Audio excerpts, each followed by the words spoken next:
Hey y'all, it's Quanna, aka Mrs. Stevens, for all of you youngins watching this video. And Happy New Year! Yay! We have officially reached 2020, and it's a brand new year, even though I still have my Christmas decor up. But I figure, she fancy and whatnot. Anyhow, so I am here to do a quick little book talk slash review of the newest Colleen Hoover book, Regretting You. Okay, so this is going to be a no spoiler review of the book, but let me just go ahead and tell you before we get started, go ahead and click the subscribe button. It has been a while. Trying to get back on my reading game, life and teaching and everything gets in the way, but it's the holidays, and usually with the holidays around, I can find a time to read a book or two and binge a couple of shows. And so that's what my life has been the last 2 weeks. All you haters out there in the world who hate on teachers because we get a 2-week vacation, let me just say it's Friday, January 3rd, and today is my first day by myself, and school starts Monday. So it doesn't always end up being what you think, especially if you have kids. Because if you have kids, your kids aren't in school, so you're home with them little behinds all day long. Do you just hear how quiet it is? Okay. So back to Regretting You. All right. So I have read several Colleen Hoover books, and I know she gets a lot of flack in the YA readership community. She's very polarizing. You either love her or you hate her in most cases. I am definitely middle of the road camp with Colleen Hoover. When I first stumbled upon Colleen Hoover's books, I had just finished reading Amanda Hawking. I know you haven't heard that name in a little while. And, back when like Kindle and Amazon was starting with Kindle, and Amanda Hawking was like the thing. Like she was the first person to become basically a millionaire off of self-publishing through Kindle, and especially in the YA genre. So when I stumbled upon Colleen Hoover, I was reading her books like Slammed, but I don't remember the sequel to Slammed right now, but that one. And then I even read the last one, This Girl, which Point of No Retreat was the sequel to Slammed. So it was, or Point of Retreat. It was like Slammed, Point of Retreat, This Girl. Hated This Girl. Point of Retreat was okay. I don't know if it's Point of Retreat or Point of No Retreat. We'll figure it out. Slammed, which I thoroughly enjoyed. And then I tried to read a couple of her other books and couldn't, as an adult reader, an adult fan of the YA genre, I go through my phases where I want to read contemporary. When I do read romance, I want to read contemporary adult romance because I'm an adult. I sometimes want to read YA because it's a quick read. I sometimes want to read fantasy and science fiction and Afrofuturism. So and horror, which I really only read when it's Stephen King. So I have a plethora of genres that I dabble and dive in. And so I've not read all of, Colleen Hoover's bibliography. I've not done that, and so do not ask me about my favorite Colleen Hoover book, because pretty much all I can say is Slammed, because I think that's the only series that I completed, and I might have read a couple here and there, and I don't remember that. Whatever the one was with the words on the slips, the sorry or I read that. So I stumbled upon Regretting You. I don't know how. Oh, because it's on the bestseller list right now. As of this week, it was like number 20 on the bestseller list. So I said, oh, sure. Let me just give this a little look-see and see what it's about. And I was slightly intrigued by the premise. So there's an interview with Colleen Hoover. I guess this was around the time that the book came out. And she was talking about her process and the fact that she does not consider herself a single genre author. And she wanted to dabble with this book and present it from two POVs so that it was reaching her audience, because she's been out for a while, and so obviously her audience has grown, and many of them are in my age demographic and are younger. And so this was kind of like a book where she said, in her words, mothers could read it with her daughters. All right, so I saw that interview about halfway through reading the book when I was just like, what the fuck? What the fuss? Thought I was going to say a naughty word, didn't you? Anyhow, I was just like, what is going on? I'm confused. I'm not liking this. This is not an enjoyable experience to me. So anyhow, the premise of the book is there is this woman named Morgan, well, this young girl named Morgan, and she's with her boyfriend, her sister, and her boyfriend's best friend who's dating her sister. And the boys have just graduated. I think she's graduated as well. She's either getting ready to go into her senior year. And um, and they're celebrating all of that. They're getting ready to start their lives and figure out what they want in the world. And she has this feeling of emptiness, and you kind of get the sense that she really would fit better with the best friend, and her sister would really fit better with her boyfriend, but the law of opposites attract. And she finds out she's pregnant, and so is trying to decide what she's going to do about it, or she thinks she's pregnant. Okay, so then the POV switches to her daughter 17 years later, and her daughter is named Carla. Is that the girl's name, Carla? I feel like it's Carla. Sorry if it's not Carla. I'm going to call her Carla for all of this, okay? And or is it Clara? I think it's Clara. It's Clara. I was just watching Watchmen, and so that's where the Carla thing comes. It's Clara. So her daughter Clara is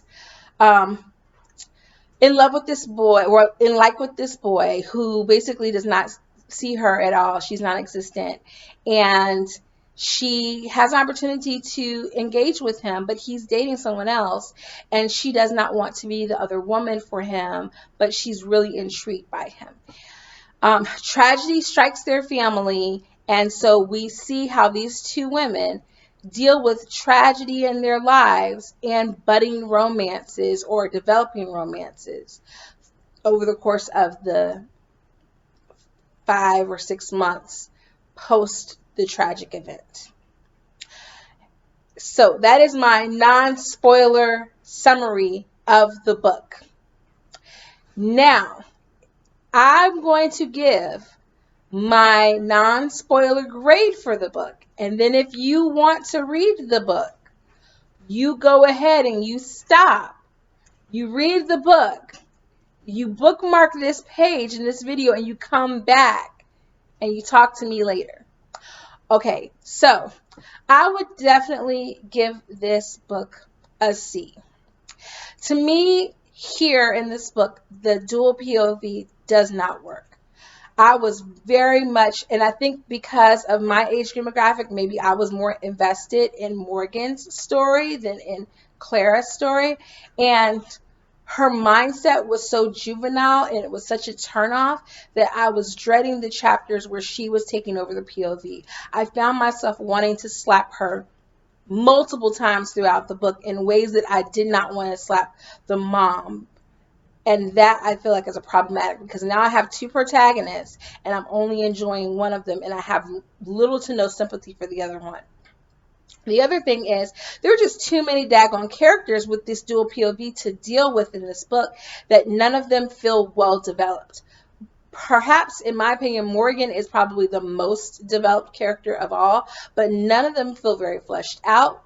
The characters who have had a meaningful impact on these people's lives and have they're very flat. We don't know much about them. We don't know much about what inspires them, what their passions are. They just all feel. There's the best friend of the daughter. She's very tropic. And so it just felt like all these tropes with very little development. And I think if she had just focused on maybe even a dual companion book where one book was solely from the mom's experience and one book was solely from the daughter's, and the experience could be like dual package binding where you are, maybe even the book could flip And the daughter, if you're reading with your daughter, the daughter starts with her side, the mom reads with her side, and then they switch and they talk about how they see the events through their different lenses. That would be much more interesting. I think the way that this played was so straightforward that you really had 90 pages of the mother's story, not very well developed, should have been at least double that. And then you have about 90 pages or 100 pages of the daughter's story. Again, not very well developed. So really what you have is two novellas. And because they're two novellas, we don't get to know the characters, the side characters, or even the main characters very well. So I would give it a C. I wasn't as invested in the romantic moments with the daughter and her significant other. They just really weren't there doing anything for me. Like, I didn't feel like where this chemistry came from. The moment at the end of the book was touching, but prior to that, I didn't feel like what were the stakes involved. I felt like with the mother, in her situation, the stakes were much more higher, but then there was so much that was like glossed over, that were real world life issues that were glossed over, that I felt would have been handled much more differently, but they were handled the way they were in such a rushed manner because of the nature of the book. So that is my non-spoiler review. All right, so pause and come back if you haven't read, because now I'm going to get into the nitty gritty of what happened in this book and why I'm giving it a C. Okay, so after Morgan finds out she's pregnant, we fast forward 17 years. It's her birthday and her husband's there. She's still married to her baby daddy, which is, hey, rarely happens. Her sister is coming over. Her daughter is supposed to be there. And they're having a nice little family dinner. Her daughter's late because she's had this experience with this boy. And then finally, she comes back to this feeling of emptiness, like she's having this midlife crisis. She's only 34, and she's realizing all she's been is this girl's mother, and now her daughter's getting ready to grow up and get out the house, and she wants to be an actress. And what has she done with her life? She hasn't really accomplished anything.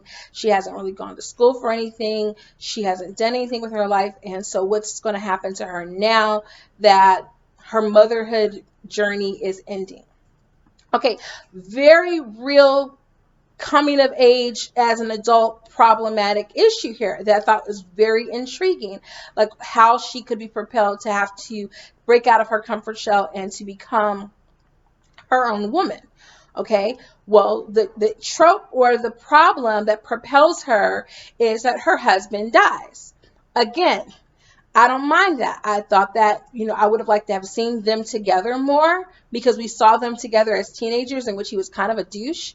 And then we don't see them really together as an adult in any kind of like loving, meaningful way. So I really don't get a true sense of what their relationship is. She's telling us that they have a good relationship, but apparently they have very little sex life. And for 34, which, okay, hello, you're 34, you're younger than Beyonce. Like, I'm wanting to know why your life is so, of course you're not Beyonce, but why is your life so horrible in this way, where you don't have any passion towards your husband, and why you're so stagnant? And so that was very intriguing. Like, I'd like to see her go on that journey of having to, like, okay, I've got to pick myself up because I still have to raise my daughter, and I still need to go out and get a job and do for us, and I hate this house, maybe I should sell it. All of these issues that she brings up that are very logical, good issues. And then nothing ever happens from them. She goes to get a job at her daughter's school momentarily. That kind of, nothing happens with that. She takes apart the door that she hates in the house, but it's a historical site that she mentions, so nothing ever comes from that. Like, does she sell the house to the historic society so she can be free of it and go off and do her own thing? Like, just nothing ever happens. They get so wrapped up in like her romantic relationship with the best friend, and it's like, girl, you're falling into the same trap. Like, you're getting so wrapped up in this man. Is this what you're going to do? And that's not a bad thing, like being a mom. But like, the whole premise was she felt empty. And, she never learns that she's complete in herself. She keeps trying to fill it with other people. So that was a problem. The other problem was the storyline is that her sister and her husband were having an affair. And the sister's baby, who we're led to believe was the result of a one-night stand with the best friend who they had broken up, and he had come back, or she'd gone to see him for a funeral. She comforts him. She gets knocked up. She has his baby. It was really the husband's baby, Chris. And like nothing again ever happens with that storyline. It's just the motivation for the pain that they're feeling and thrusting the best friend and her together, but nothing ever, like, she doesn't really deal with it. Like, she just kind of excuses and forgives them for the fact that your sister was getting it, like, your sister who you were best friends with was getting it in with your husband, and they kind of just let it go. Like, what the? All right. So if all of that wasn't infuriating enough, that, okay, yes, she ends up with the guy at the end, but again, they never deal with any of the issues that are brought about in the first two of her chapters. I completely felt unfulfilled in that romantic experience.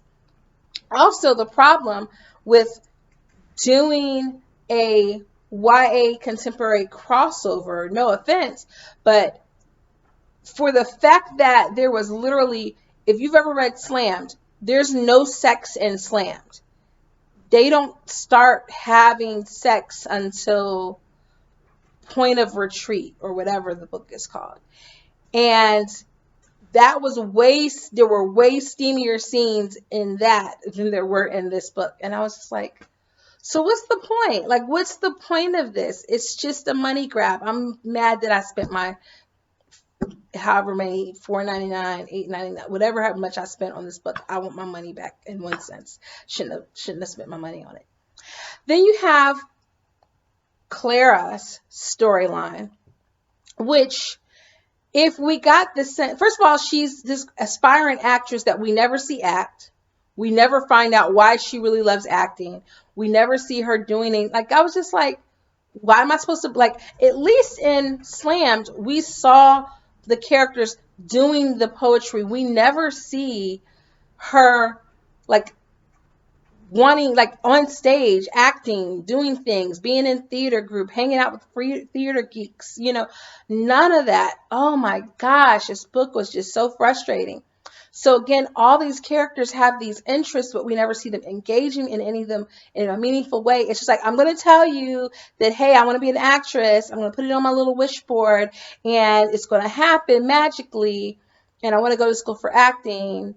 And then I kept thinking they were worried about what she was going to do with her life. And I was like, well, hello, she could become a theater teacher if she's really that interested in theater, or do community theater. Like, that's, yeah, if you want to go to LA and be a big time actress, that's a big deal. If you want to be the next Viola Davis or whatever, sure. But like, there's things you can do. You know what I'm saying? Like, it just felt, it just felt weird. So there was just so much wrong with this book. And then the daughter's mad at the mom because she thinks the mom was cheating on the dad. And then she it was so much. It was just so much. And the way that they were acting toward each other, it was unbelievable. How, like, rude the daughter was to the mom.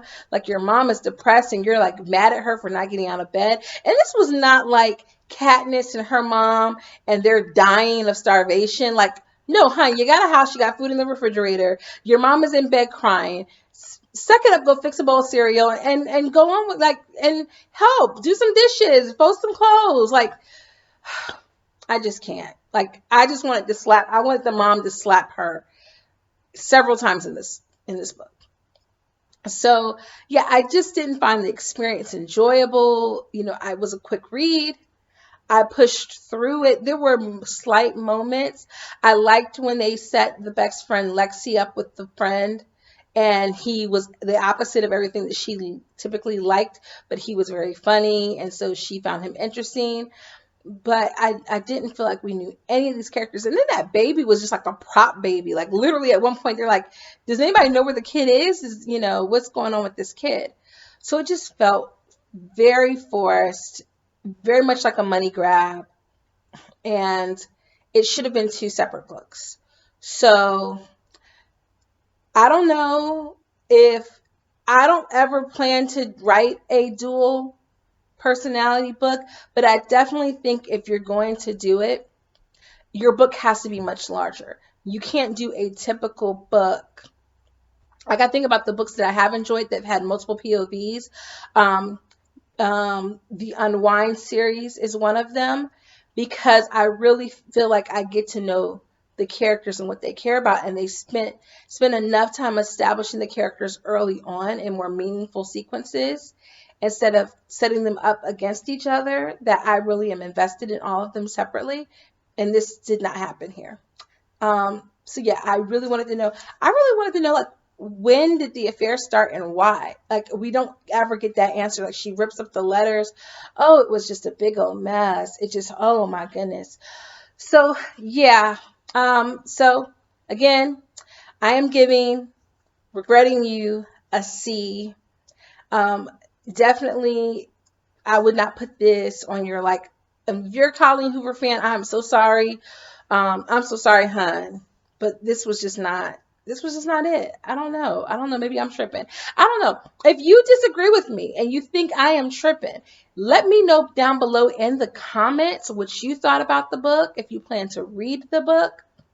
And if you've read the book already and you want to talk about it, please come back for more. So I'm hoping to read some more books and update more regularly, at least once a month, guys. Come on, I need you guys to hold me accountable to this, okay? So I'm actually reading for school. That was Then, This Is Now, the universal sequel. Because it's not really a sequel, but it's in the same universe as The Outsiders. I know that's been out forever, but another teacher taught it last year, and I'm teaching it this year, and I'm really enjoying it. So I may do a review for that, just for talking about, like, why I would teach this book and all of those different things, kind of like I did with, like, Everything, or with The Fire on High. But this book is definitely not a book that has teachable value, except for maybe to talk about the dual POV, and there are books that do it so much better. So yeah, I just think this wasn't a great attempt. Like, she should have read more POV, dual POV books. Maybe read Game of Thrones and figured that out from there. Sorry. All right. So until next time, guys, Happy New Year. Yay. And I will see you later. Toodles.